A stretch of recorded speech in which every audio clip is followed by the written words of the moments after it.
I'm a customer. You can't just not meet a deadline on this particular project now for the third time without any communication. I am annoyed that I have to follow up with you and pay you. Right? So I'm making it clear. Like, when can you, I need this today. Can you get this done today? He's like, yep. Let me be clear. Okay, for clarity. If I don't get this work today, yo, the threat was crazy. I am going to bash you on my podcast. Everybody is going to know that you are talented, but you fail at meeting deadlines. And for a CEO, that is detrimental. So if you don't want that to happen, I need the work that's now almost a week late today. Guess when I got the work? 5 minutes later. Before we even left the table, I'm showing the work, right? And I love this young man. Really nice young man, really sweet. But we can't coddle people in that way to allow them to keep taking advantage. Like, I can't keep, you want me to support your business. You not only want me to support it by being a customer, you want me to refer you other customers. I know that you just got this apartment. You got rent to pay. Somebody got to give you some tough love and say, we can't do this, right? You didn't, when we walked away from this agreement, we were clear. You told me that you would have something to me later today. Nope. I don't even want to put you under that pressure because we've been here before. You got about a week on this one. I need this one tomorrow. Let me show you why I don't get frustrated with him. Okay. Because I know him. I know who he is. Like if somebody's like constantly late on work, they're late. Yeah. But I had a different conversation with him. And I said, yo, like you're missing deadlines and you're always late. And even the people that I refer you to, like, it's not, I'm like, yo, what's happening? Let's talk about it. I'm like, are you overwhelmed? He said, yeah, man, I just take on too many projects and stuff like that. I'm like, yo, I'm gonna approach you with a different conversation now. Anytime I ask him for something, if I need something on the fly, I ask him up front, do you have the capacity to do it? And I said, yo, we're gonna have an open space for you and I to talk. And I always tell him, if you can't do it, tell me no. Because he'll have a habit of accepting it. And I just understand who he is now, right? So I'm like, yo, if you can't do it, tell me no. Because now I'm mentoring him. Mm-hmm. If you take on too much, you won't be able to effectively do any of it. And then you're gonna have to DoorDash, bro. I'm telling you.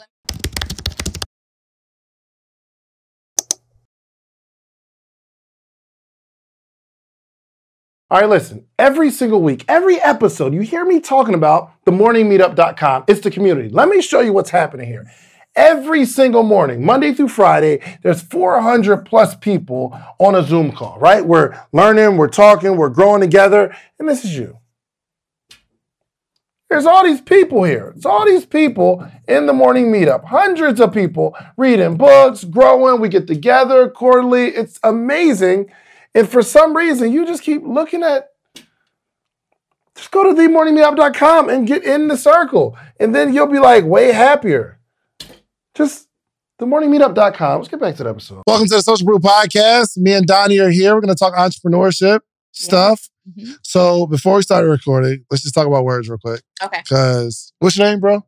Reggie. So Reggie, first off, Word's getting money out here. Okay. Word's getting money. Words his videographer is here with him.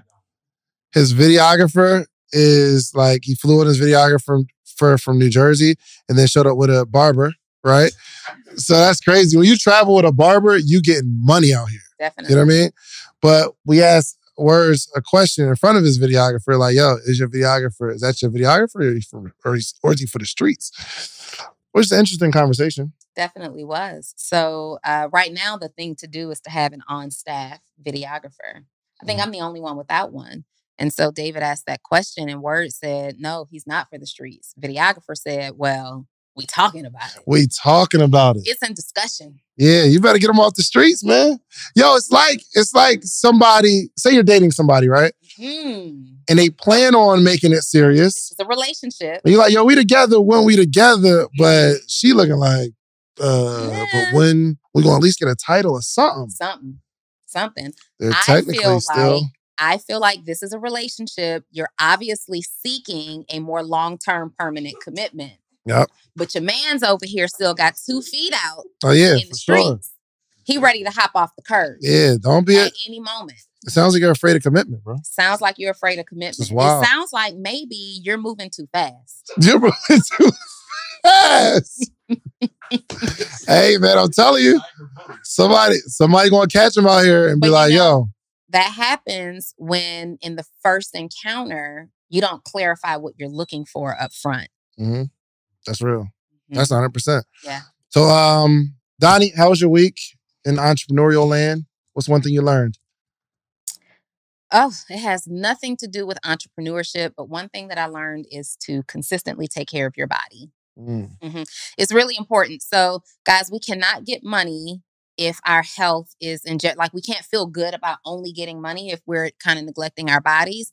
I don't necessarily neglect my body, but what I have done is started to, work out like 4 days a week. And I've been doing that now for like the last maybe 4 months, right? But I skip. This is the process. I want the nice body. I want to be in shape. I want to be able to move around. But I skip a part of the process that my trainer tells me all the time. Hey, make sure you walk it out after your workout. Make sure you're stretching every single day.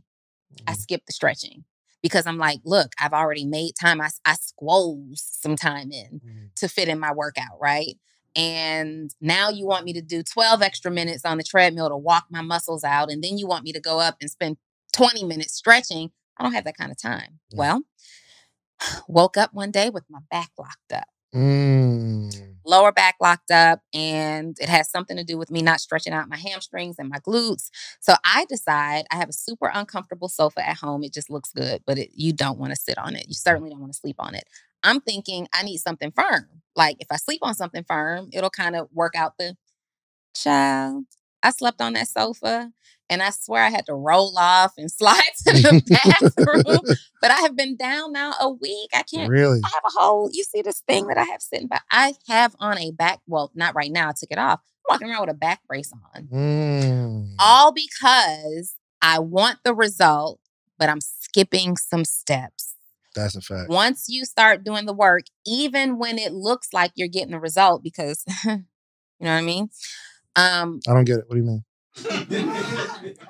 What are we saying here? I mean, you see the slimmy and the trimmy coming together. Even when you want the result, when it starts to look like you're getting your result, it's natural to say, I'm going to skip some steps and just do the piece that contributes the most to the result. But the biggest lesson would be that the entire journey is a whole contribution, and you cannot skip the steps. Otherwise, you will damage something somewhere along the line. You're going to miss something, and it's going to be more detrimental. Like me skipping stretching has had me unable to like really walk straight up for almost a week now. Yeah. Now we're traveling in a couple of days. I'm concerned about how I'm going to be on a 4-hour flight. Hopefully this is done by then.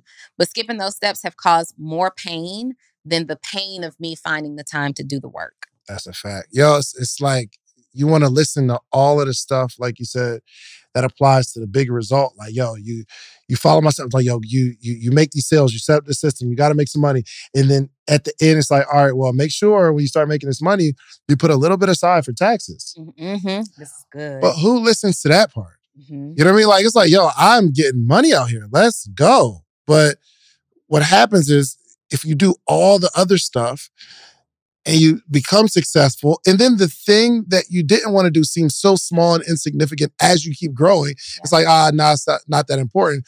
And then you owe hundreds of thousands. Yep. It's like, yo, now I'm in a worse situation. Now I'm just, I know how to make the money, but I don't know how to conserve it. And the conservation of money, let's say putting money aside for taxes, right? It's not just taxes itself. It's a part of the discipline. Of the act of doing the thing that the coach is telling you to do. So you really got to like listen to all the stuff. That's why if I'm coaching you and you haven't done everything I've asked you to do, you cannot say what I'm telling you to do doesn't work because you don't even know. That's a fact. People just skip certain steps. And I listen, when I start teaching and coaching, I pour out everything I got because I'm not trying to hold anything back. I'm not trying to upsell you. I genuinely want people to win. But it's the details that make the big difference. We can all have a podcast, right? I have a podcast, Donni have a podcast, Brand have a podcast, and we're all doing the podcast thing, But there are certain things, small tweaks that I'm going to do that Brandon's not going to do. And he's going to see different results, drastically different. But he's like, oh, well, I dropped the same day he drops. The episode's the same song. I got a co-host too. But it's the little things. It's the little things. Yo, you got to make sure you're consistent on social media too, promoting. And you don't want to do that part. And you wonder why there's such a drastic difference in the thing that you want to do while you hired a coach and what you have. So that's important. Don't skip the steps. What about you? What's your big entrepreneurial lesson? I was in LA. Okay. And I was at dinner. And this guy, really cool guy, I just met him, but he came in from another state to work with the young lady who brought me. I don't want to say like names and stuff like that. Mm-hmm. And he was talking about, he was moving. He's like moving to another house. And he's obviously doing well in life and business and stuff like that. And you know me, I get curious. I'm just asking questions like, yo, so I'm like, you got kids? He's like, yeah, I got kids. I'm like, yo, so man, put them kids to work, man, so everybody could put it together. And like, we're just talking and it comes out. He said, well, actually, I'm getting a divorce. I'm like, dang. He said, after 44 years. Oh. Together for 44 years, married for 40. And y'all know me. I've got to know what's going on. I have to know. So he proceeds to tell me, man. He said, I messed up. He said, I messed up, man. He said, he just pretty much messed up. And he's kind of talking about, he was like, yo, I told my lawyer, give my wife everything. She can have everything. And he's like, yo, y'all can split the house. He like, no, I messed up. Give her everything. And y'all know me. I need to know what happened, bro. So he starts going through this story. He said, yo, it's no excuse. It's no excuse. Like, I messed up. Like, so what I'm saying is not going to be an excuse. But what he said was, COVID, something happened where his wife caught COVID in the beginning, but his daughter was dropping off their grandkids and the grandkid was with them for a while. So between COVID, being in the house, and obviously after his wife catches COVID, she don't really want to be around people no more. Right. But he goes out. Like he said, yo, we've been doing everything together for 40 years. He's like, yo, we was on this trip. She would have been on this trip with me. Like business trip, she just travels with him. And he said, well, after kind of COVID happened and everything's restricted, we couldn't go out anymore. And we couldn't be together as much. And he said, I let myself get the best of me. 40-something years. And I'm asking like, yo, was this like a recurring thing? And he's like, yo, it was literally the last 2 years of like, it was something that he was missing and he couldn't travel and be together and out with his wife and having all that fun like that with his wife as much as possible, as much as they used to. And that was the thing. So for clarity, he cheated. Yeah. 44, and if you're at least 18, puts us at 62. Up there. Imagine that. Imagine that. They've been together 44 years. And I'm thinking, it's a terrible way of thinking. But I'm like, one time out of 44 years, it's over. Let's talk about that. You know what I'm saying? Like, not that it's a bad thing. I'm like, hey, yo, ain't no forgiveness in there. No, she wanted out. Yeah, she wanted out. I mean, one time in 44 years. Well, so there's a lot of stuff that's happening right now in that time frame. So we're talking like 2020 to 2022. And there was just a lot of emotional torment just happening during that time because of the isolation and people aren't used to that. But so I am not an advocate of cheating. And I always say I've not had many experiences where I've been cheated on, right? Maybe seriously like 2 in my whole life. And that's not a lot? No, because it's not. It's not a lot. Being cheated on twice? Mm-hmm. Yeah. It's not a little bit. No, it's not a little bit. But this was also at a time where, I'm probably in my 20s. Does everybody cheat? Can I? All the men, no. Put the camera on me. So, no, we don't. Make this a clip. Make this a clip. This is shareable. But this is in your 20s. And, I was in my 20s and, people are young and immature and things like that. And when I said I was done after cheating, I was done. So I'd like to believe that 20 years later, I am still that woman that if you were to cheat on me, I'm done. However, 44 years, not just 44 years, but also at a time in your life where people start planning for their final chapter. Yeah. Right. To say, hey, this one occurrence, we're done. I mean, she was probably so like, I gave you 44. On one hand, she's probably just like, 44 years, like you humiliate me in this way at this age, at this big grown age, you big dummy. That could have been one perspective. And then the other one was like, look, I've been trying to, I stand more to gain now at this time. I'm out. You gonna find a 65-year-old stallion? I mean, where are you going? Yo, This is I don't hate to say it, but where are you going? There are a lot of 65-year-old stallions that are ready and available. There are. Listen, these men right now, the older they're getting, the more attractive they're becoming. 65, they got that full, you know what I mean? It ain't quite salt and pepper anymore. It's grown. It's gray. It's masculine. The hair has grayed over. They've accepted Reese, that. Come on. Reese, come on. Give it to me. Yeah. Come on, man. Y'all see what's going on. Y'all see what's happening. Oh, my God. We're close. I said we're beyond the salt and pepper. Yo, but let me tell you, like, the biggest lesson that I learned is you have to be very careful about your environment constantly. Yeah. One bad decision. And it's like I look at it as, maybe it was that decision of, okay, you know what? You don't want to go? I'm going to go by myself. So maybe the tripwire was that. I'm just going to start going by myself. And maybe the first time he went out, he's probably like, man, I wish my wife was here, man. I feel uncomfortable. Then you come back. And you go out again. You're like, man, it'd be cool if my wife was here. But then you go out and you might prefer it. Yeah. It's like everything is like this like slippery slope where you got to be careful of like the small habit.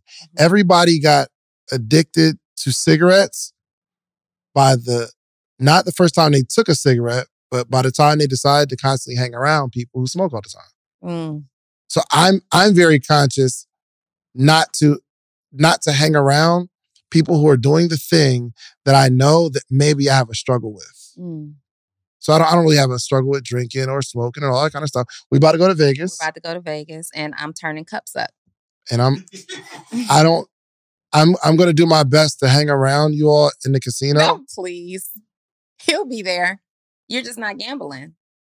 You can gamble. Yeah, I can't. It's just. I'll give you a couple bucks to shoot some craps. It doesn't behoove me to gamble because I know internally how I feel. I don't care if we gamble for $5. I don't want to lose none of that. And if I lose it, you know what we're going to do? We got to run that back. We got to run that back. Yeah. I mean, but that's then we got to start playing for 20, then 100, then we got to play for more. I got to get my money back. I understand. I'm the same way. I want to get my money back. But first of all, you're not going to be in Vegas often, right? How often are you around the casino?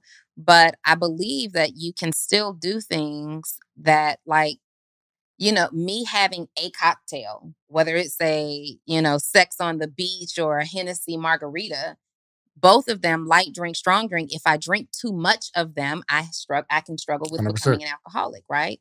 But I don't. I know my limits. Right. I know that at dinner, I'll never have more than 2 drinks at one time, right? That's just not.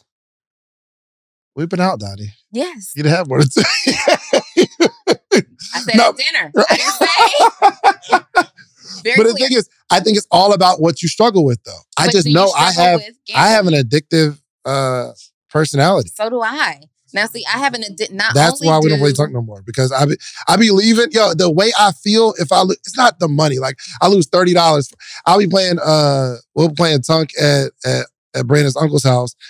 And if I lose $50, I get a little bit of anxiety. I start feeling it and I'm frustrated. I don't like it. Yeah. I mean, I don't like the feeling, bro. I'm addicted to winning, and especially when money is involved. I like to see more money and more money and more money, not less, less, less.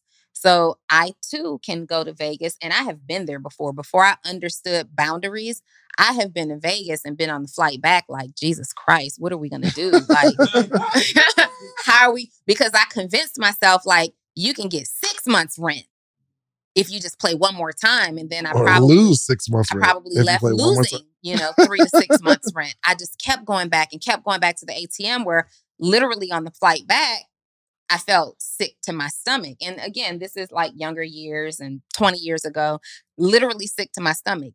Me now, knowing the value of my money and what I have to do to get it, I know that I can afford to risk a little bit. 100%. But at the same time, I have a boundary, because no matter how much I have in the bank, I'm not leaving it here in the casino for you rich people to continue to get richer off of. So I have a boundary. So we're going to do like $1,000 for you. No. You're going to give me $1,000? No. Oh. No. No, I'm just saying, I just know that I don't like the way I feel when I lose anything. Listen, if I was going to teach you how to make $1 million, would you give me 10,000? Like if I had a course teach you how to make $1 million a year positive, you're going to make $1 million, would you give me 10,000? Of course you would. It's no brainer, right? So in a calendar year, we make 7 figures with the podcast. But there's 21 things that I extracted from that you're going to need to launch a podcast. But I only got time to give you 3 right now. One is you need a distribution platform. The distribution platform is what you upload your podcast to. That platform sends it to Spotify, Apple, Google Play, so that your supporters can actually listen to your podcast. You're also going to need a microphone. You need a really good microphone so it's crispy audio. And 3, you need an income strategy. This is not necessarily a hobby, unless you're going to make it a hobby. But I can teach you how I made the 7 figures with these 21 things. Now, the good news is you don't have to give me 10,000. My ebook is only $37, okay? So listen, go to podcastebook.com and get the 21 things that you need. And I can explain it in detail, all the things that you need, okay? Podcastebook.com. Let's get to the episode. Let me ask you this. If you purchase like a Fendi sweater, which you have plenty of, like what, $1,500, $2,000 for your sweater? What are we talking about right now? Okay. If you misplace the sweater, and you can't find it, you've lost the sweater, you've essentially lost $1,500. Yeah. Do you feel any way? Nope. So it's just the actual cash coming out of your hand. It's the gambling with the anticipation of making more, and I don't, or I do, and I don't know. See, the thing is, I don't know why I feel that way. I think that it's important to understand that we're gambling all day, every day. There's something that you're doing and you're taking a gamble. Here's the next lesson. You got to get around people who support your decisions. I feel like it's the devil on my shoulder right here. Like, come on, man, you could gamble. It's okay. It's not that. I'm just saying. You don't have a problem with it. If you were an addict and you said, Donni, I had an experience, I went through a couple of years, this could really cause some trauma, open up some doors that I don't want to open. But that's not the case. Like, you lost $50 playing Monopoly. It's not. Grow up. It's not the amount of money. I don't even like gamble on Monopoly. Listen, the whole point is. Here's the thing. I'll probably give my wife $500, $1,000. I'll give my wife some money. The whole point is, I'm sick of you cutting me off. Yeah. Listen, no. Because you're trying to convince me. You're trying to convince. That's like I'm saying I don't drink. You like, yo, you got one drink. You're like, no, I really struggle. But there's nothing wrong. Okay, get a beer. It's not a drink. It's like get a little sex on the beach. Come on, man. Light drink. No, but seriously. So the thing is, I believe that you can experience once in a lifetime moments. We've known each other since 2015. For sure. Have we ever experienced the casino? No. We're going on a couples trip. This is our first couples trip together. This is our first time in Vegas, I think, together. This is our first time going to an Usher concert together. Like, we're going to bang this experience out. You know what I mean? We got to hit the casino. It's not even for the cash. It's for the content, Shans, and you know that. You can't have phones in there anyway. What are you talking figure about? it out. No, we're not. Yes, we are. No, you can't have no phones out. You can have a phone in the casino. You can't record. You can't. They don't know. You can't. All right, first off. You see what I'm saying? See how bad this is? Yeah, okay, so now we try and break the rules, break the law, and get me. I'm gonna be there with my wife, and it's not about the losing of the money. I don't play. I'm gonna give and my wife says, "Yo, let me have $500 to play." 1,000. Done. Yeah, done. That's all I wanted, really. Yeah, we don't care about. She can play. Yeah, it's cool. I just know who I am. Listen, I've done the research. His wife is pregnant. I have found the smoke-free casino. There's only one in Vegas. That's where we're going to be. We're going to get Dre all the cranberry juice she wants. Me and EJ will have all of the stuff added to the cranberry juice that we want. And we're all going to have a good time. Yeah. And let me assure you of this. While David won't spend $20 playing one hand of blackjack, he is going to go across the street to the mall. And he is going to buy himself some nice luxury designer wear because he's going to say, but this isn't at the one in Atlanta, though. Yeah. And you're going to do that. Nothing wrong with that. That's a bad habit. How is that a bad habit? It's a bad habit. Okay. Because that's first of all, it's selfish. Mm-mm. It's selfish. What's selfish about it? Because you're going and you're doing something to self-gratify. This is a group experience, and sometimes you have to take one for the team. This is literally it's the memories that I'm talking about. This is literally the example of a terrible friend. This is crazy. Like, the fact that you're trying to convince me to do something that I struggle with, and maybe you don't struggle with it, it's cool. You don't struggle with it. All you right. get mad at losing that monopoly. This is crazy. I don't like that either. I don't like that either. Then don't play cards at the casino. I don't gamble, so I don't like losing a monopoly. I don't really lose the brand. What are we even talking about here? Well, here's the point. You have to know what you struggle with, and you can't let anybody else convince you that it's not that bad. So let me say this. You struggle with the shopping habit, and I am here as your friend. I don't struggle with that. I am here as your friend to tell you to put your wallet in Dre's purse. I don't struggle with that. Touch it. You absolutely, David, you ran something new every time I see you. If I like it. If I call him or if he calls me and I'm at the mall, ooh, what they got. Like, his shopping needs are so terrible that he doesn't even have to be at the mall. You know what's crazy? You are really amplifying a problem that's not a problem. You have a worse shopping habit than me. I didn't say I did. My point is, this conversation is like even more, gives me more motivation to not gamble. Because, and maybe, Donni, I gotta say this now, because between Brandon and Donni, those are my best friends in the world. Whose name did you say first? So, here's the thing. Donni loves me so much. I will slap box you here right now, okay? Donni loves me so much that she is trying to test my will. Mm-hmm. And I appreciate that. Mm-hmm. Thank you. Mm-hmm. Anyway. We're running it up at the casino. Caesar's, here we come. Do you hear me? Absolutely. Now, here's the thing, though. If I win a couple $1,000. Then it's on you. So you want to benefit from the gambling, but you don't want to participate. Okay. What are you talking about? How is this the same conversation? Am I off? Am I tripping? Off? Should you be able to benefit? It sounds like manipulation, doesn't it? Wow. From me words? Yeah. What exactly? Let me ask you. What exactly are you fighting for right now? Fun. For content. Thanks for a good podcast episode. That's what's up. Yo, Reese, can we make sure this camera's in focus? I don't know if it is. I can't see it that good. Anyway, so yeah, that was my lesson. Actually talking to the gentleman. Yeah. And I realized that everybody has a weak moment. Yeah. Like there's something triggering about everybody, right? And I think once we really identify what that thing is that really trips us up, we'll be in a better place. So I want to know. So there's so many men, and we're not talking about the gentleman that you met anymore, but this just brings me back to how this affects entrepreneurs, high-level entrepreneurs that are bringing in some money. Your lifestyle looks extremely attractive. Mm-hmm. Wow, he's supportive. Like, it's known that there are groups of men and women who target married people for a reason.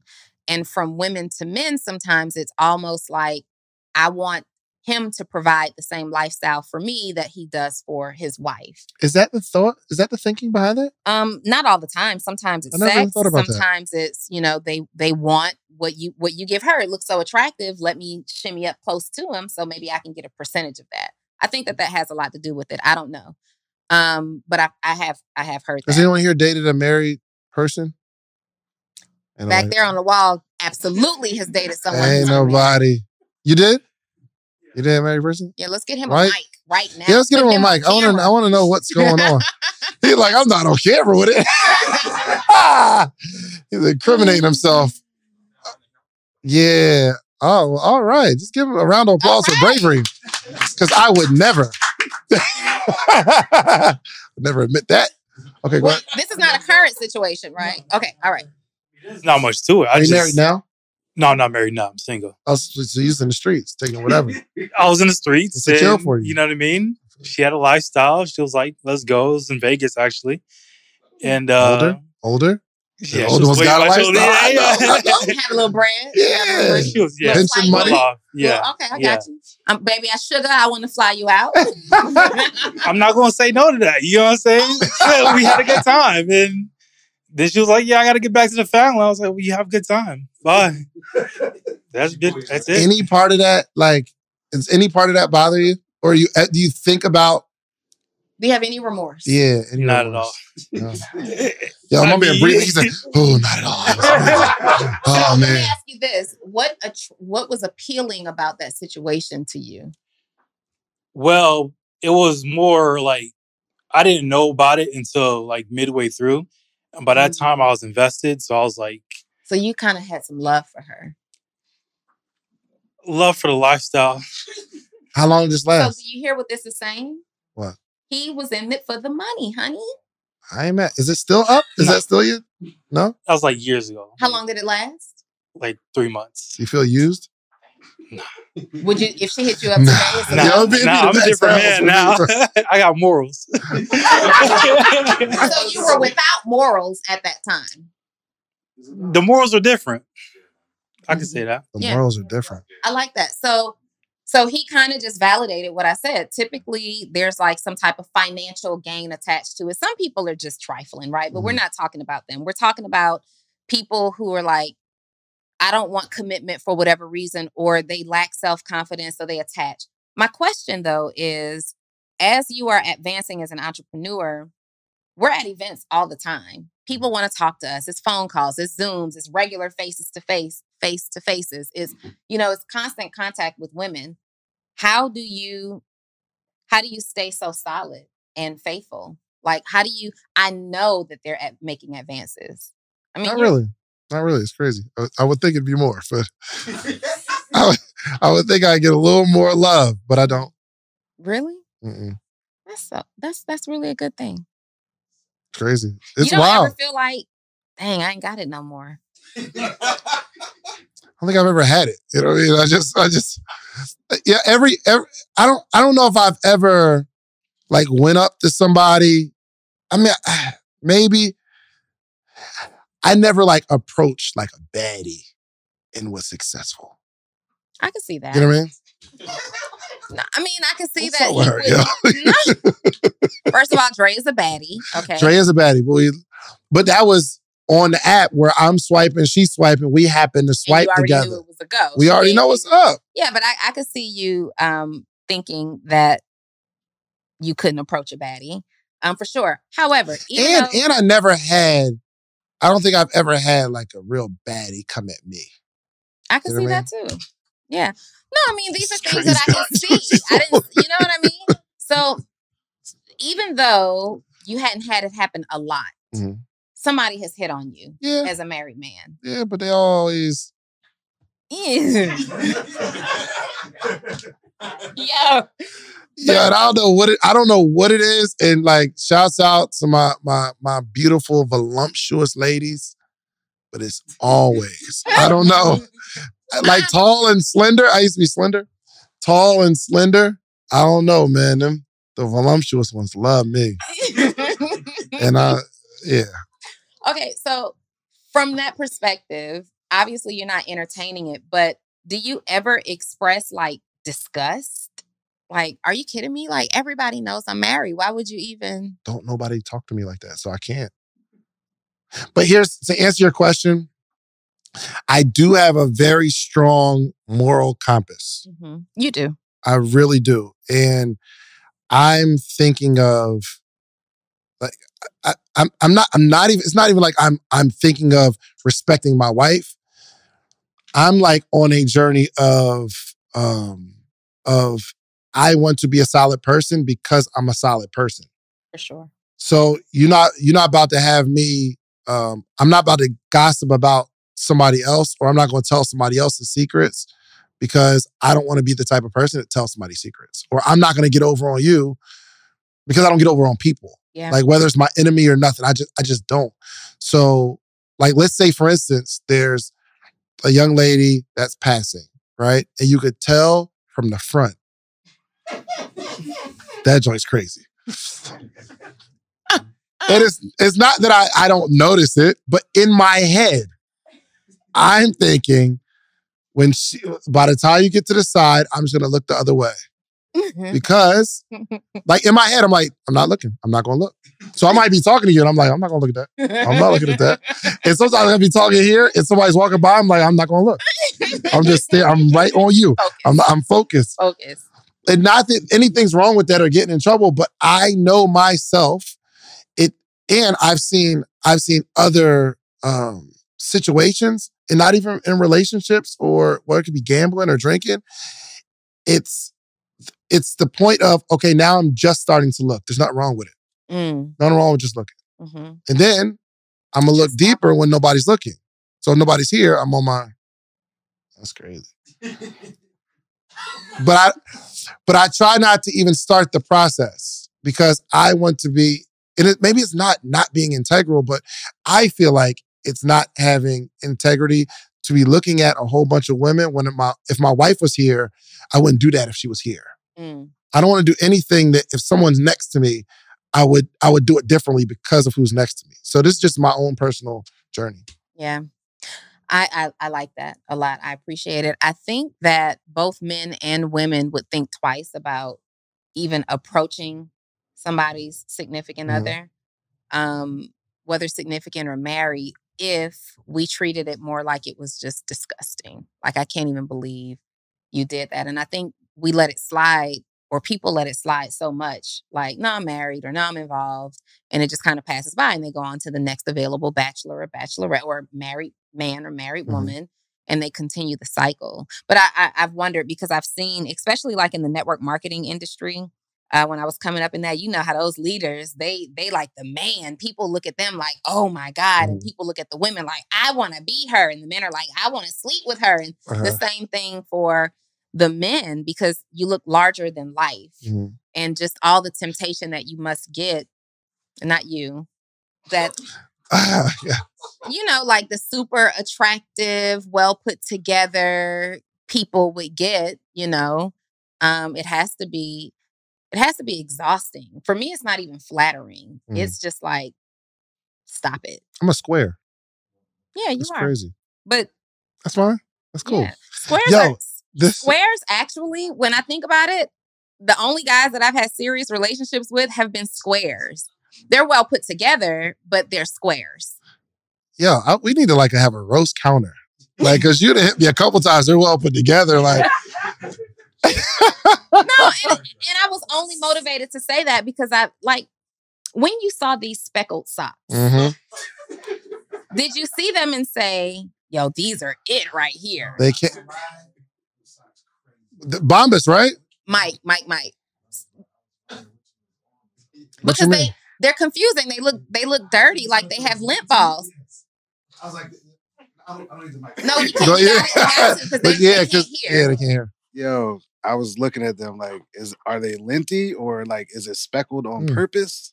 Like, is that what you were thinking too about my socks? Because we just met today. No, I don't. It wasn't. So check this out. Shouts out to my man. He got the Crown Me collection. I was wearing the shorts. He's always gonna convert it to some kind of. And then it's a black-owned business. But it has nothing to do with your son. No, I'm gonna get there. Okay.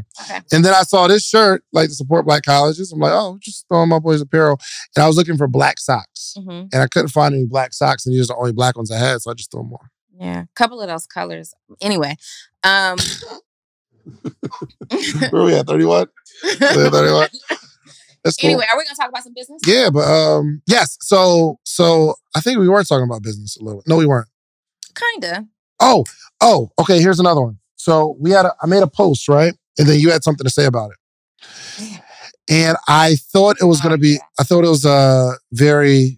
it's something we could talk about. And I made the post that said, I love when my team asks for clarity.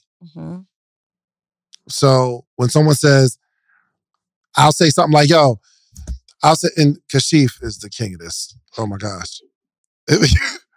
Like I'm talking about, I gotta leave like at least a couple minutes. I know. because he gonna get clear. So I'll say something and he'll be like, okay, so what you're saying is. So for clarity. Mm-hmm. And I appreciate it because I'll say something, he'll be like, okay, so for clarity, and he'll say back what he thought I was saying, and that's not what I was saying at all. But that's how he interpreted it, or that's how I said it, that's how he understood it. And I'm like, no, I'm not saying that. I'm saying this. And he'll be like, okay, so just to be clear, you want this. And I'm like, oh, yes, we're on the same point. We're on the same page. Mm-hmm. But some people, they don't like to have to repeat themselves. I want to invite you to pick my brain.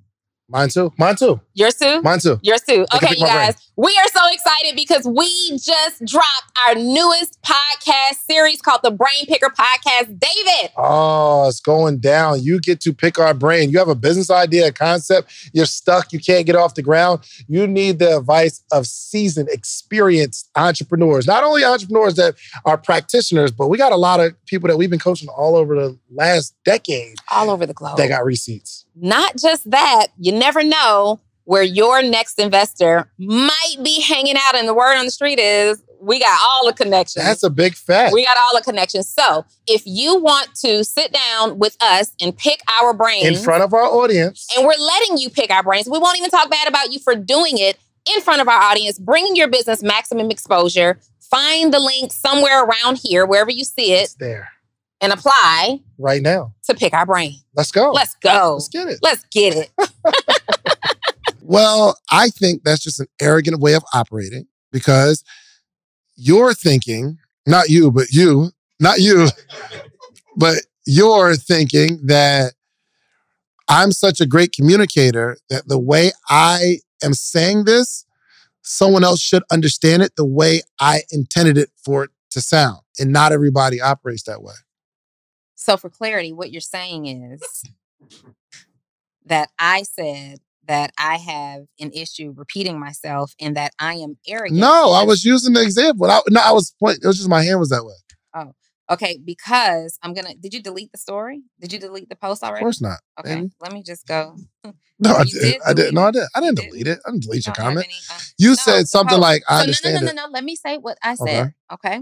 So David makes a post. I love when my team asks for clarity. And then his caption reads, only arrogant people say, I hate having to repeat myself. Mm-hmm. You think that when you say something, everyone hears you with the same experiences and communication style that you understand with. Y'all with me? Y'all with me so far? So, yes, sir. Everybody with that, right? That's fair. So what I said was, verbatim, repeating myself for clarity and understanding is one thing and totally fine.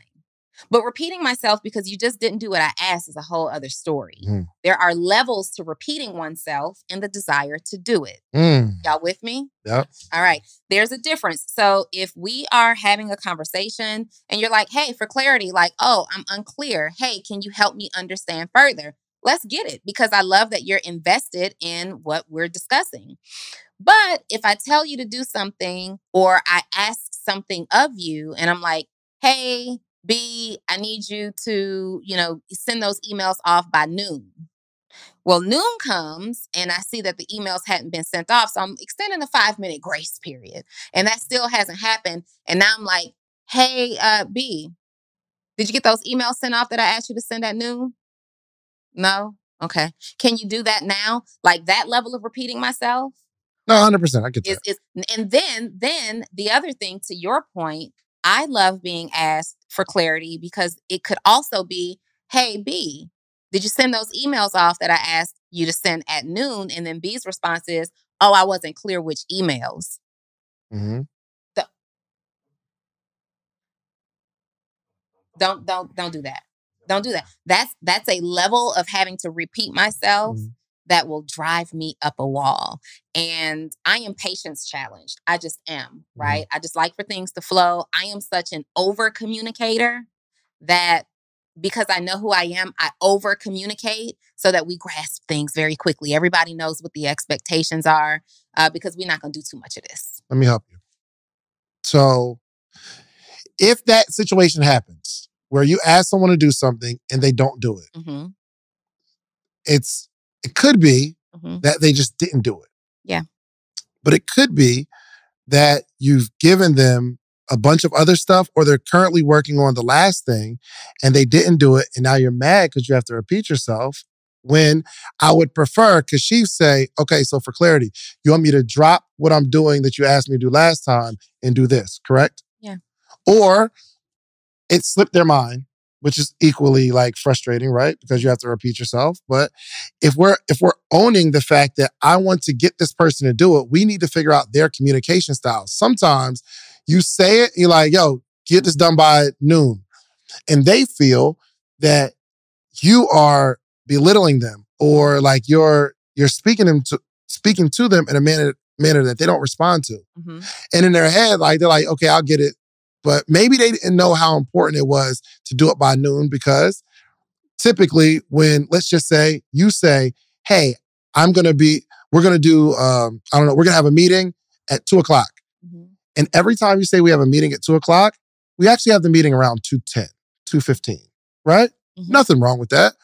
But maybe that person doesn't understand that, like, I need it done by 12. They might think they have a little bit of grace period. I don't know. Yeah. But I'm saying it's important to keep having dialogue, and I make that post so that if, like, we can just open up the lines of communication. So I'm not saying, obviously, that if someone doesn't do something, then it's your fault. Yeah, I mean, I think you introduced a scenario that is just like a one-off. Like, if they didn't do it because they have other work, like, first of all, that wasn't a part of the equation, number one. Right. And I believe that once we part ways, it is assumed, and maybe that's wrong, it's assumed that you understand what you're supposed to do, and I understand what I'm supposed to do. We understand what each other are doing, right? And in the event that you're unclear about it, it's your responsibility. Like, once I say, are we good?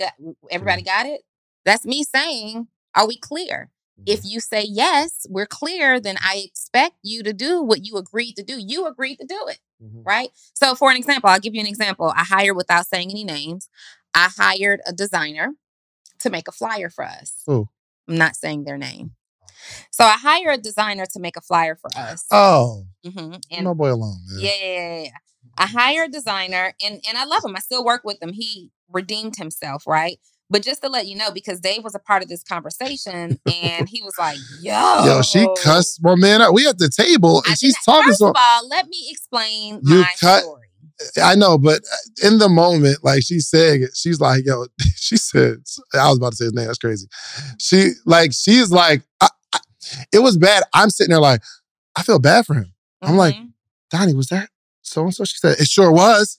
I said, dang, bro. Okay. So this is a person, and this is my fault. I have to take accountability for it, because this is a person who has dropped the ball several times on missing deadlines. However, because this person is a budding entrepreneur and does great work, I keep trying to give them the benefit of the doubt. Not only have they dropped the ball with me and you, I've referred them clients after client. No more, though. No more. I've referred client after client after client, all who have had to fire this person because of missing a deadline. So I go back and I say, hey, can you create, I send him an example. And we had worked together before. He sent me something and it was totally fine. So I said, hey, I need this template design, blah, blah, blah, blah, blah. Can you create, this is on August 15th. Can you create an updated flyer for David and I using the same info? If we can get the one that you were just working on with me today and the next one early next week, that would be awesome. Early next week, that would be awesome. Hey, I can have them both back for you tomorrow. That sounds like him too. Don't rush. Again, for clarity, I just need the one that I already ordered, because I already had an order in. I just need the one that I already ordered back today or tomorrow, whatever it was. And you have the other one next week. I just need it by, I think it was like a Friday or something. So they send it and I say, hey, the design looks great. Oh, no. I had to follow up. Hey, where is they sent me an update letting me know, just checking in, started the drafts for both designs. I'll be sending it this afternoon. Now the design that I needed is late. And now you're still telling me you're going to send me both designs. I need the one design pronto, right? So I said, thanks for the update. That was on a Monday at 9:53 p.m. I was asleep. The next morning, I sent a text, thanks for the update. At 7:00 the next day, I questioned the message that said you were going to send me both designs by the afternoon. Oh, now I'm mad annoyed, right? because we've had this conversation before. So he immediately responds and says, oh, I had this concept. I wasn't sure about it, so I didn't send anything. He sends it over. I said, this design actually looks great. You should have sent this yesterday. I have a few minor edits I'm going to send you after this meeting. Thanks. All right. Sent the changes.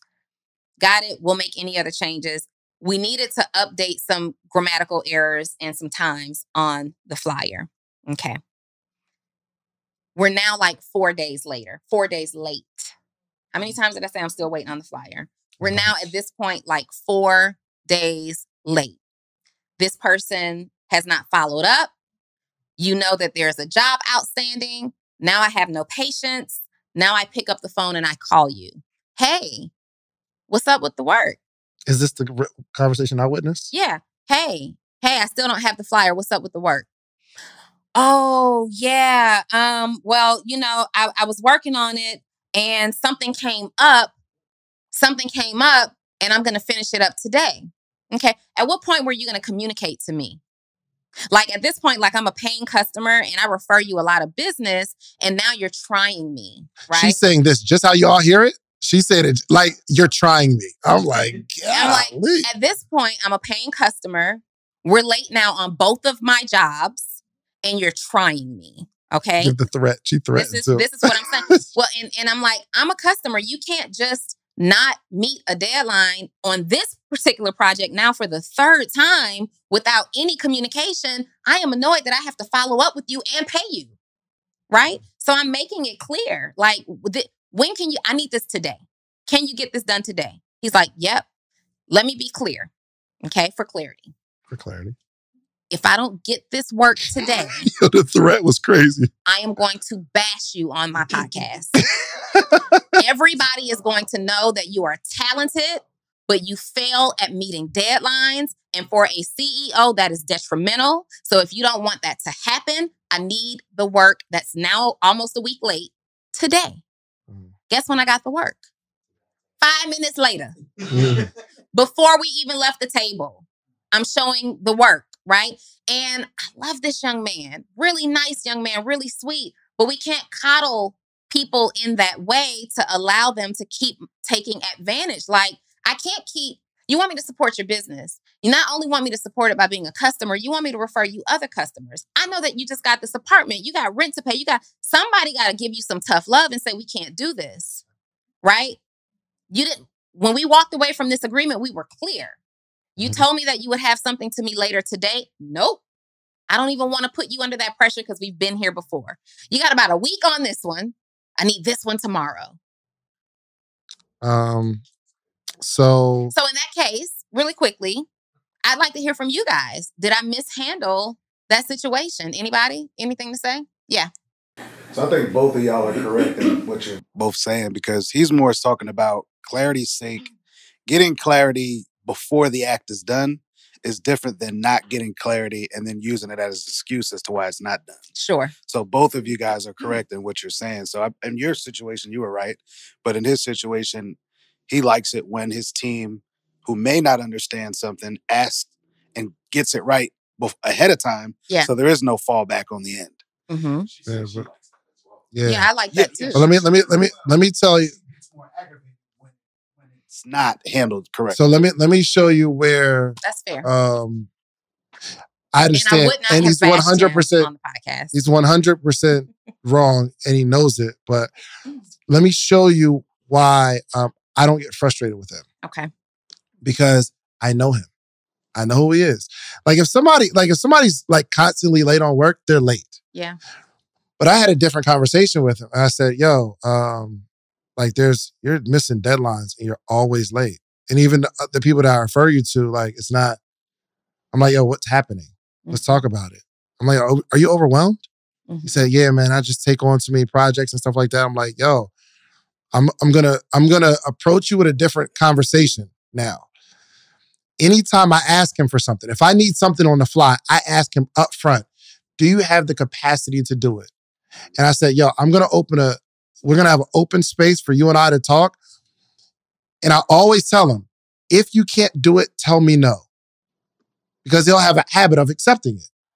And I just understand who he is now, right? So I'm like, yo, If you can't do it, tell me no, because now I'm mentoring him. Mm-hmm. If you take on too much, you won't be able to effectively do any of it, and then you're gonna have to DoorDash, bro. I'm telling you. Let me do this.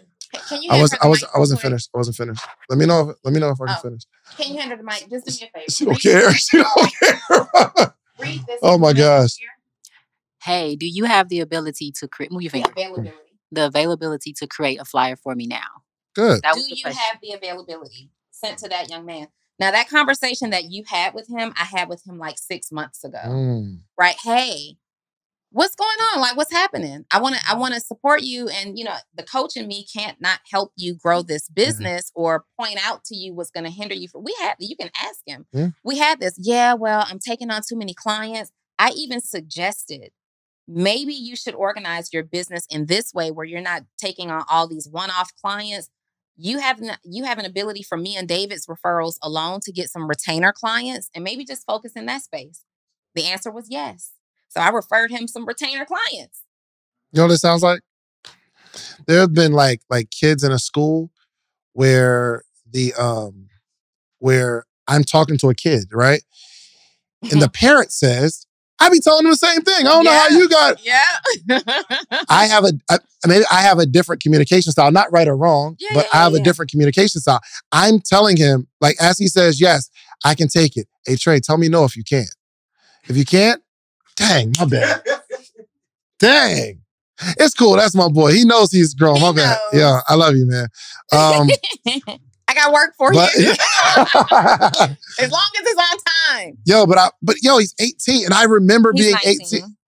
I remember being 19, dropping the ball. And I never had anybody say, yo, this is how you operate. This is how you move. And I'm saying, yo, I know that even when you say yes, I'll have it Thursday.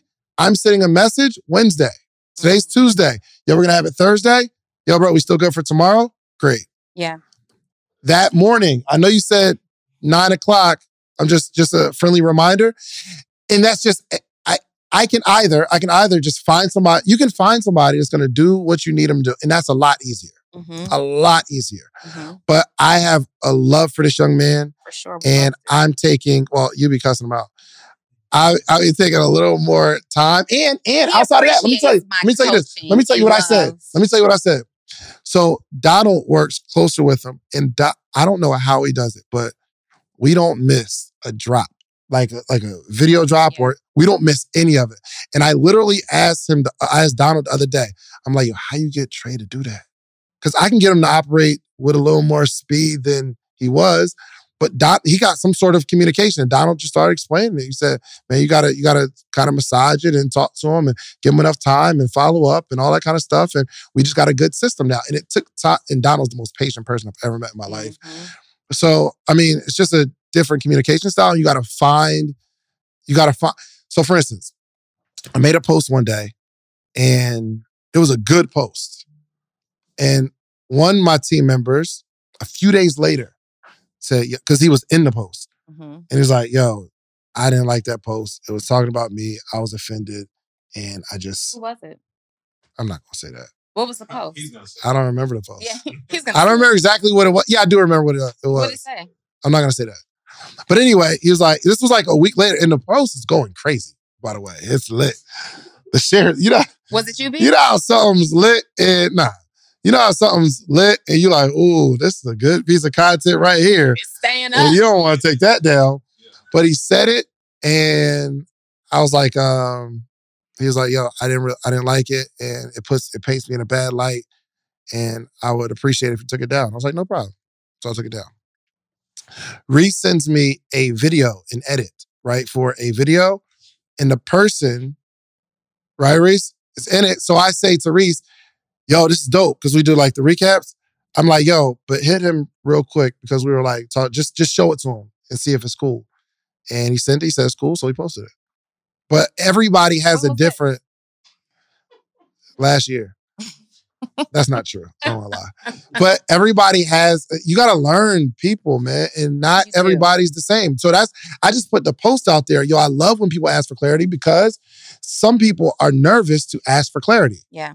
Especially if you work for somebody like a a entrepreneur who has little patience. Now, let me say this. I agree with everything that you said. And Really? absolutely, everything you said. Is there a I but agree here? with. Yes. Of course. I agree with everything that you said. And remember, I started this conversation off with, this is my fault. For sure. Because I know who this person is and who I'm hiring for the job. Now, I factored that into the equation when I said, nope, just give me this one now and the other one days later, right? I factored that into the equation. But at what point, and we've tried all kinds of communication styles. Yeah. He worked with, someone else that I referred him to that had him on a Monday board. Now that we know who it is, we don't got to go into it. We had him on a project management board, attending meetings. No. Seriously, at what point do you hold people accountable? Like, would you continue to do that? Like, say if Verizon forgot to credit you back, the person at Verizon didn't do their job and they forgot to credit you back the $250 that they overbilled you. Yeah. Oh yeah, we're going to do it today. You check your account tomorrow, it's not there. You'll call. Hey, I was supposed to get a credit. Yep. Okay. 3 days later, still not there. You'll call again. Hey, I spoke with someone twice now. That person was supposed to do this. Then we're going to follow up in an email. You get nothing for days. Are you giving that person grace and saying, well, maybe I need to communicate with them just a little bit differently? Here's the thing. We're not doing that. No, for sure. No, I'm to your point. Yeah. I'm not telling y'all, if y'all in that situation, they cheat one time, let them go. If that's your thing, I'm not saying, sometimes you don't have the there have been times where, the person messed up once. All right. Twice. Okay. Let's just part ways. I'm cool with that. Yeah. You feel me? I don't even think, honestly, and the reason that I keep going back is because I don't think we've parted ways before. And then we came and we had a conversation and like, hey, let me help you in the moment that this is becoming overwhelming. Let me know. Right. So we've done all that. I've tried to coach him. I don't even think the answer is to part ways because that's not going to teach him a lesson. The reason that I am so hard on him when he significantly drops the ball on deadlines is because somebody has to stop coddling him and teach him how to run his business. If at 19 years old, you chose to be an entrepreneur, then at 19 years old, you need to be studying how to run a business. That doesn't mean that you're perfect. At my age, at my big age, I still drop balls. I do. I can't be upset at the accountability though, right? And I also understand that if I don't receive the accountability and make necessary changes, then people have the right not to support my business. I still drop balls.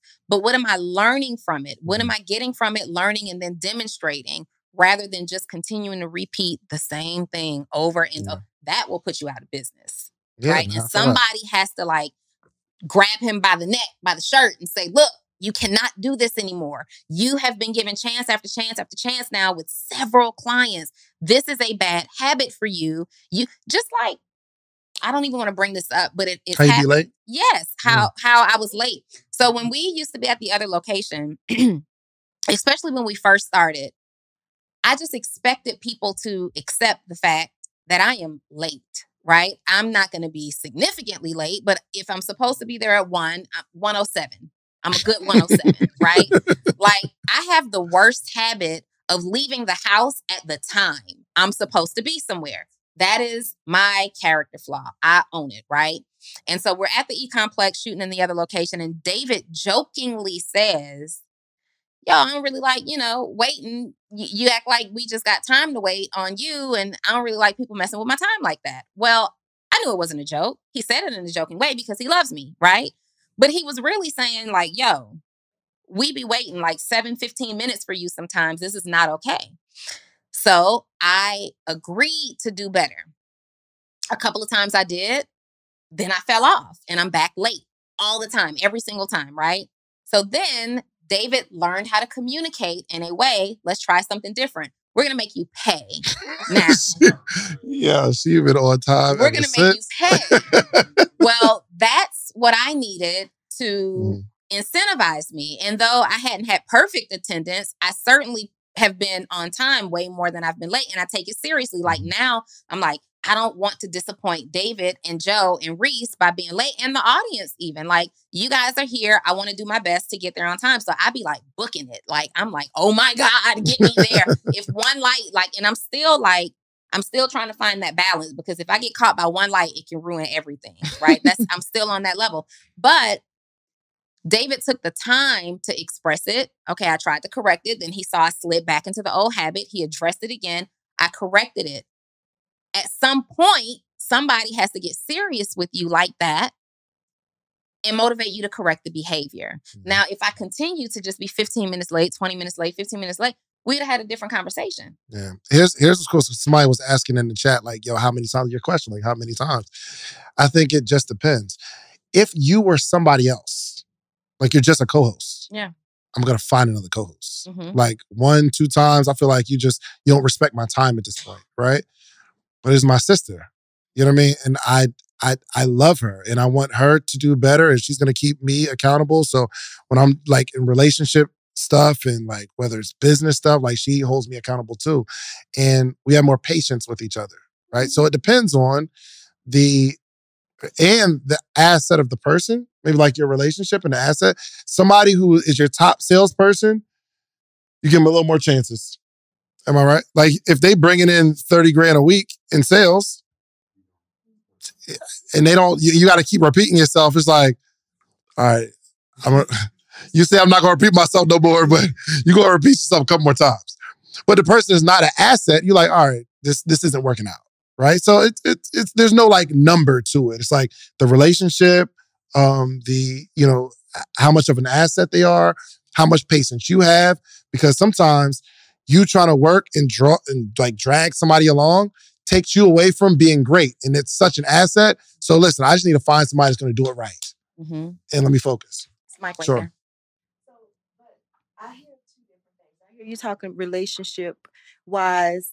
Yours is relationship-wise too, but more on a business aspect. Yours is more social or personal. And when you're building a business, you really can't do that in scale because you can't do that for somebody and then do it for another person and then do it for another person. Give me an example. What do you mean? If you are coddling whomever, because I don't know they're... if I use the word coddling. But... Or giving them chances, giving them chance after chance because you like them. But you may not be willing to do that for someone who is just as productive, but you may not like them as much. Then you could have something legally on your... But all that to say, when we're going where we're going, we have to start with processes in place that protect us and that we can scale with. And I don't feel like that is doing that. But what you did with that young man at such a young age, you're teaching him the excellence. You're teaching him to be accountable so he can make those shifts now. And that benefits him, his business, or shows him he's not an entrepreneur and go another route at such a young age. So it's commendable what you did. And you're doing it in a mentorship for him. So I know I mixed a lot of stuff together, but there's a lot I wanted to say. But I think we're both handling him appropriately just in our style. And I would like to believe that in 20 years, 30 years, he's going to remember like, man, Donni gave me tough love, man, but it really whipped me into shape. And man, David was really, really patient. And that's what, kept me going too. I hope that that's, a part of his journey one day that he stands somewhere and not even speaking it, but just thinking it. But I'm always soft love until you introduce a reason to be tough love. That's good. Yeah, we just got two different styles, like you said. It's both going to help them, right? Like never. You never have tough love. Yeah, don't. You don't. So when I'm talking to like the people in my organization, I don't treat anybody. It's not like I have tough love with one person and I don't. My style of like running my business and like working with my people, it's the same with everybody. So that's my style that works for me, right? Donni has a style that works for her. Like you can't really follow everybody's model. You have to be you, and your situation is going to be different. You know what I mean? So at the end of the day, is what you're doing getting the results that you want? After that, since that moment, we've had a couple of more projects. Everything has been on time. Before a couple of more. Spell it. Somebody spell it.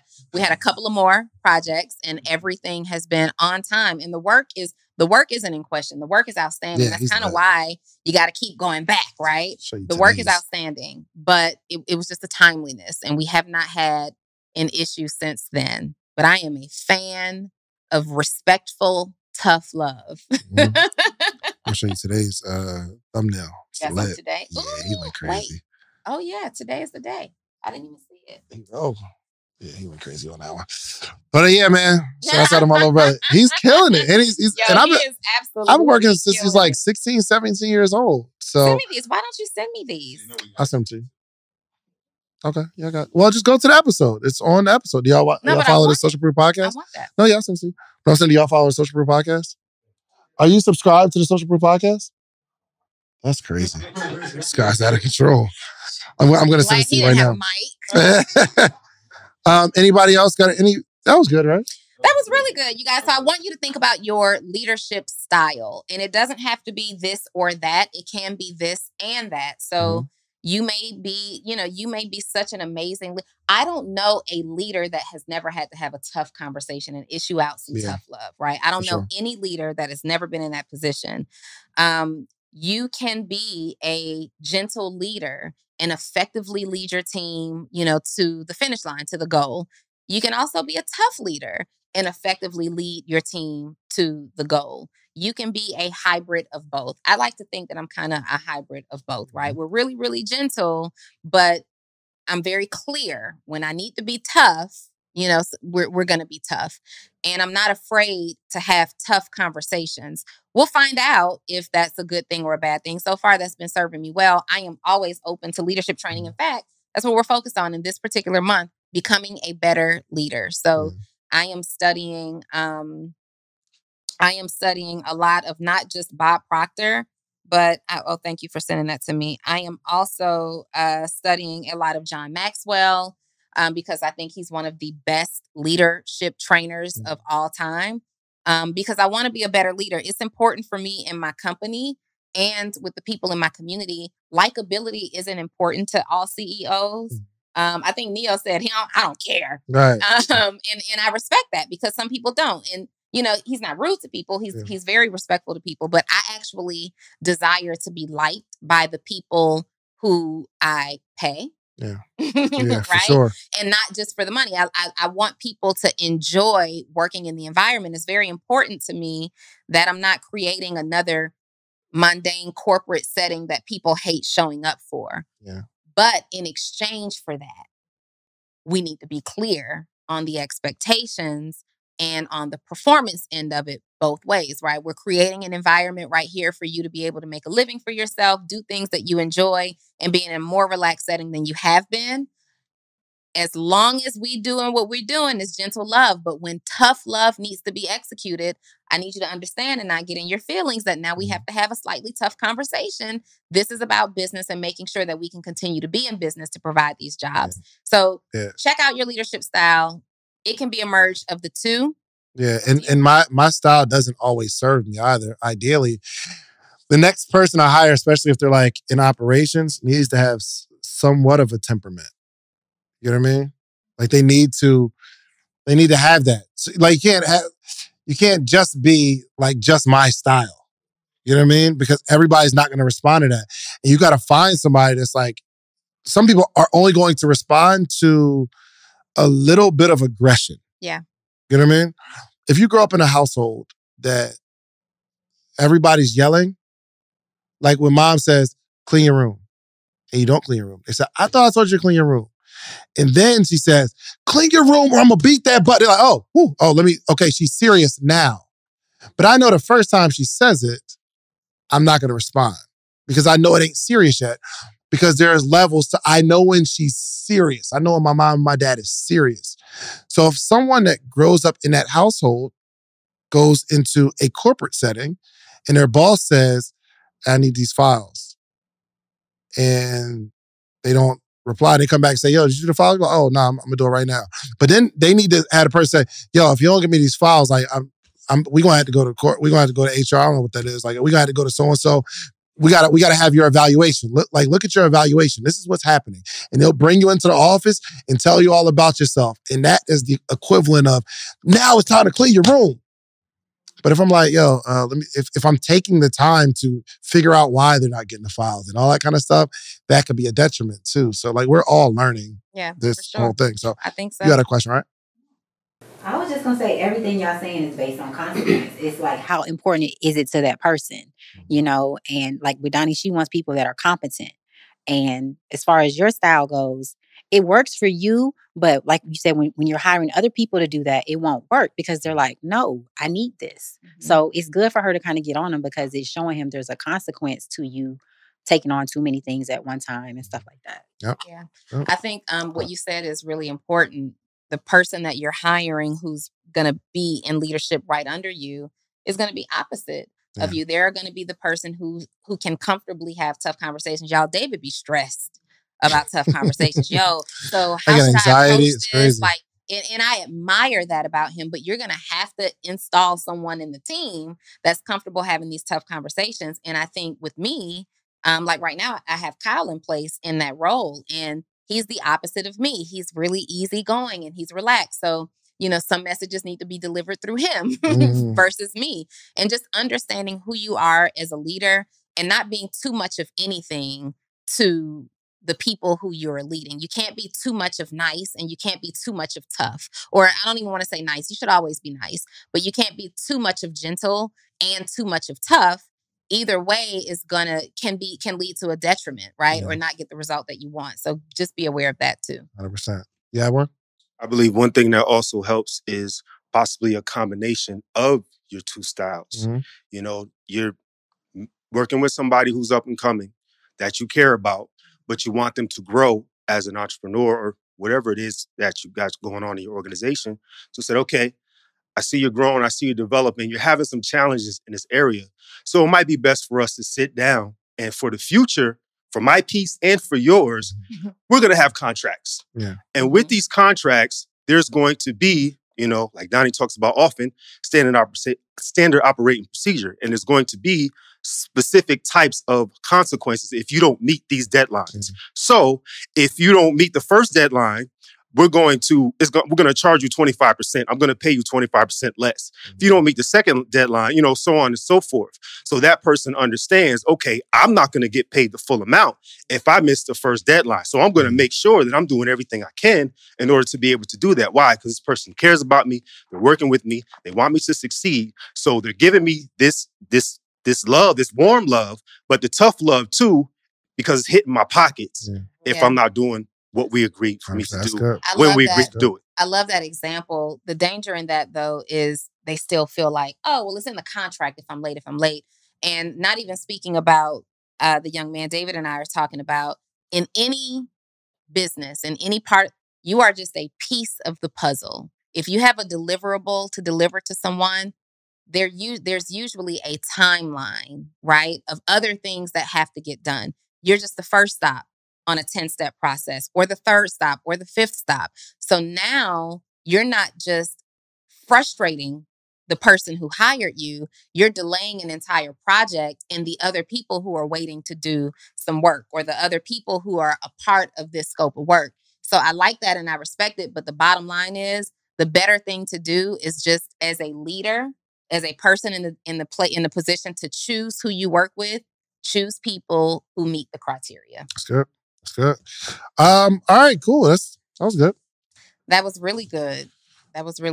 Are y'all subscribed? Is everybody here subscribed to the Social Proof Podcast? I'm gonna check your app. Let me see your app, bro. Let me see your podcast app. Bro. He just did it. Man. Nah, he wasn't on that. Let me just make sure my man is on the podcast. Are you on Telegram? Hey, listen, y'all, don't feel... Are we boring you? My community. Oh, were they asking you? Video of you all. Wow. Because I feel like you had checked out because we're boring you. I was inspired. Okay. That's crazy. What did your response? You did? I didn't even hear you. I was like, that's good. Yo, he's really not subscribed to our podcast. No, you're not. Where's Taylor? No, you're not.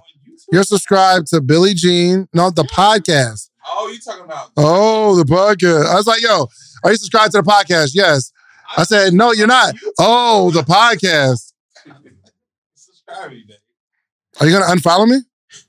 On something. On Apple. Why? Why? Why? I want the mic. You have to. Social. The listeners are just hearing dead silence without it. Okay. Yeah, okay. But I supported all your responses and everything. Do you mind if I subscribe? Yeah. Are you gonna unsubscribe? No, I don't mind. I'm not going to unsubscribe. But you didn't support what I was saying? What you're saying. So, like, one thing I was talking to Reggie about, we were just talking about this. On again, off again Give me your phone, videographer. man. Come on, give me your phone, man. Come on, let me see. So, Let me see. Come on. I'm talking to Reggie. Okay, because you're stopping him from doing the video now. But anyway. It's way more important. Yeah. So, you're taking them, bringing them to the streets.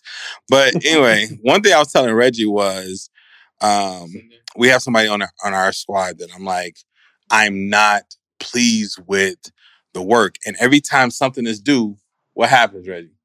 When it's due. Don't put me in the middle. Okay, I'm just saying. But every time something is due, there's asking questions for clarification now. And I'm like, on the due date. This just happened this morning where we had something on Monday and my man was like, yo, okay, cool, we'll get that to you. All good. Cool. Any other question? I'm an over communicator like you. I end the session with, good. Any other questions? Y'all need me to clarify anything else? No. Today, when the thing is due, my man says, yeah, I just had a couple things I wanted to clarify. Bruh. And I said in our group, that should have been a conversation on Monday. Or you could have hit me Tuesday when you encountered this problem. I need the thing now. Don't hit me today saying that I need clarification. Yeah. Now I'm irritated. Yeah, because we could have clarified that. We could have got that out the way. Ask me 30 questions and I'll repeat myself and clarify every single time. Yeah. But don't ask me when it's due. You know, the thing, though, is that the most important part of that equation is how you chose to respond to them. Because as a leader, we are held under a microscope. That's real. And sometimes we don't get to have normal human feelings. Mm-hmm. That's like, I am so frustrated. I just want to, you have to learn how to contain yourself. So how did you respond to that? That was my response. So I did inside the group. We was talking, and I just simply said, "Yo, I would have loved if we could have had this information a couple days ago because now I actually need it to be done today. So this is harmful for us to be able to move forward." Then I sent them a sidebar. Yeah, sidebar. Once the sidebar hit. That's when I was like, bruh, this has happened too many times. You got me totally. You know what I'm saying? But I also explained to him, I was like, there's a level of an experience that I want to create for our community. And if the experience gets taken away, then the community doesn't get the result that they're trying to get. Yeah. I said, I don't mind failing, but I don't want to fail because it's our fault. Yeah.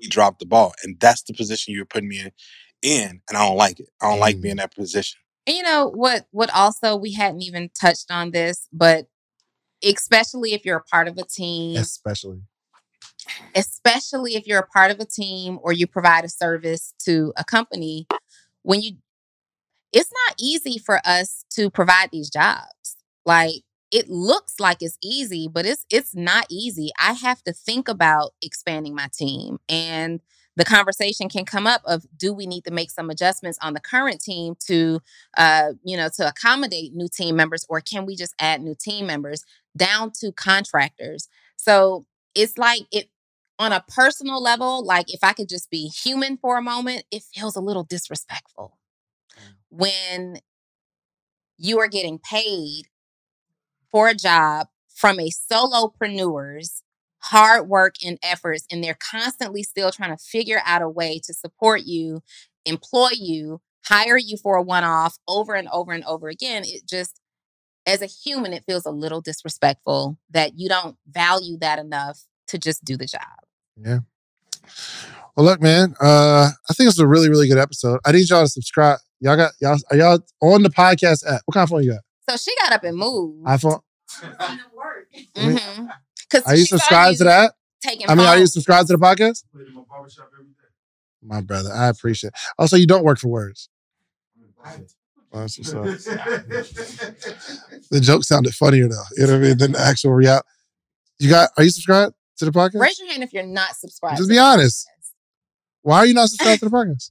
Oh, you subscribed to the podcast. That's crazy. Words really wasn't subscribed. That's crazy. I don't even listen to You don't listen to us. That's great. All right, let's get out of here. Yo, Reese, take down his episode, bro, please. Reese, take down his episode. Let's remove him. It's out of here. I had a question for words. I'm sorry. The podcast. See what I'm saying? You thought the same thing, didn't you? Okay, Thank you. Subscribe to the podcast, not just the YouTube. Not YouTube. So podcast app. There's a podcast app. Where do you listen to podcasts? Do you listen to Apple Podcasts or Spotify? That's what most people do. So subscribe on Apple Podcasts and Spotify. Just hit the little follow button. Well, I mean, even if you don't listen to it there, just go in and subscribe and then listen to it where you want to listen to it. And if you really, really want to show some love, hit the little 5-star. If you really, and that don't cost you nothing. You just hit the little 5-star, right? And if you really, really want to take this support to the next level, you leave a little review. Let me just say this. That was nice, gentle. Listen, if we come back in here another week and y'all are not subscribed, you have not left a we checking subscriptions review, at the door. We are checking subscriptions at the door. You hear me? You cannot come in. We need a review. All right? Are my socks that bad? Donni. These socks are trash, y'all. Thank you for another amazing edition of the Social Proof. Oh, this episode is sponsored by Six Figure EDU. Six Figure EDU, you guys, I work with entrepreneurs to help you start, grow, and scale your business. That ultimately means that I have opportunities and resources for you, whether you are a beginner or you're kind of on a roll. Maybe you're approaching 6 figures, you've made 6 figures, or we're talking about 7-figure businesses. I have opportunities and resources for you to grow, scale, and start your businesses. 404-737-2767 is my phone number. Go ahead and text me. You can just say, hey, girl. You can say, what up, D? You're not sure what you need? We will tell you exactly what to do next. 404-737-2767. All right. So text me too. 404-737-4935.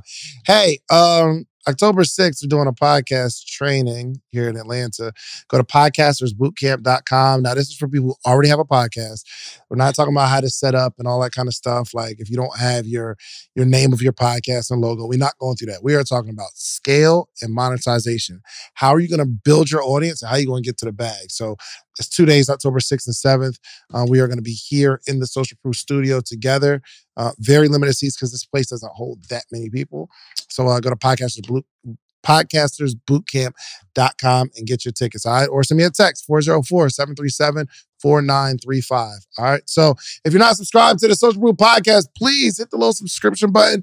You can subscribe on YouTube, but your actual podcast app, like Apple Podcasts or Spotify, wherever you listen to podcasts, just hit the little follow button. It helps us more than you know, all right? We're out of here. We're out. Peace.